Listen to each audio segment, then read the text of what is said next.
পায়ের হাঁটুতে একটি গোল প্যাটেলা আছে, যেটাকে আমরা মালই বলি। এই যে যেখানে মালই বলি বা বাটি বলি, এটা আল্লাহ তাআলা কেন দিলেন?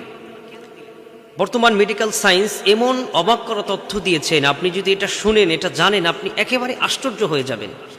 পায়ের এই প্যাটেলা রব্বুল আলামিন কেন দিলেন? মেডিকেল সায়েন্স বলেছেন, পায়ের প্যাটেলা গোল বাটি যদি না থাকে তাহলে বাঁকা পা সোজা করতে পারবে না। সুবহানাল্লাহ! আল্লাহ কত নিখুঁত করে সৃষ্টি করেছেন, চিন্তা করেছেন। লাকাদ খলাকনাল ইনসানা ফি আহসানি তাকওয়িম সুম্মা রাদাদনাহু আসফালা সাফিলিন ইল্লাল্লাযীনা আমানু ওয়া আমিলুস সলিহাত ফালাহুম আজরুন গায়রু মামনুন।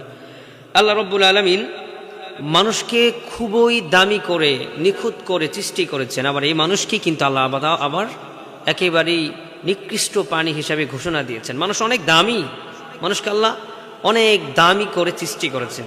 এজন্য মানুষের প্রত্যেকটা জয়েন্ট, এখানে জয়েন্ট, এখানে জয়েন্ট, এখানে জয়েন্ট, ঘাড়ে জয়েন্ট, কোমরে জয়েন্ট, পায়ের হাঁটুতে জয়েন্ট, তারপরে পায়ের যে টাকনু আছে, প্রত্যেকটা জায়গায় কেন জয়েন্ট দিয়েছে? বর্তমান মেডিকেল সায়েন্সের দিকে যদি আমরা তাকাই, আমি আশ্চর্য হয়ে গেলাম যে পায়ের প্যাটেলা যদি না দিতেন আল্লাহ রব্বুল আলামিন, তাহলে বাঁকা পাও আর সোজা করতে পারতাম না।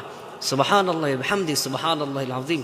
কি নিখুঁত করে আমার রব আল্লাহ চিন্তা করে আমাদেরকে পরিবর্তনের দিকে নিয়ে আসছেন। আল্লাহ তাআলা আমাদেরকে আল্লাহ তাআলার গোলামি করার তৌফিক দান করুন।